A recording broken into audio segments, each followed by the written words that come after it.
Aujourd'hui, les dirigeants européens qui sont des eurofainéants convaincus, aujourd'hui, ils arrivent dans les conseils européens et ils disent comment je vais défendre mon chacun pour moi. Mon chacun pour soi. Ce qui se passe sur les réfugiés, c'est l'absence de coopération, c'est l'absence d'Europe. Et donc, on essaye, chacun met la tête dans le sable, et ça résout rien. La mondialisation, vous parliez de la France d'il y a un siècle.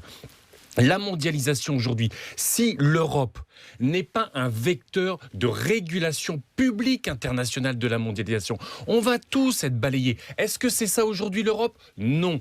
Est-ce qu'on a besoin de l'Europe pour y arriver ? Oui, c'est ça le sujet. Moi, l'Europe d'aujourd'hui, c'est pas mon Europe. Mais je sais que si je veux défendre le modèle social français, j'ai besoin de l'Union européenne. Mais je crois qu'il faut finir avec le discours européen qui consiste à dire l'Europe ne marche pas. Je la critique. Qui dit l'Europe ne marche pas. Donc il faut en faire toujours plus. Moi, je crois que la France marche bien. Moi, je crois d'abord que les intérêts des peuples européens peuvent être divergents sur tel ou tel sujet, notamment en matière économique, parce qu'ils n'ont pas tous le même modèle économique, ils ne sont pas tous industrialisés de la même façon, ils n'ont pas tous une agriculture, etc. Mais vous pensez qu'on va résister à la Chine ? Excusez-moi, mais je reviens un instant sur Schengen.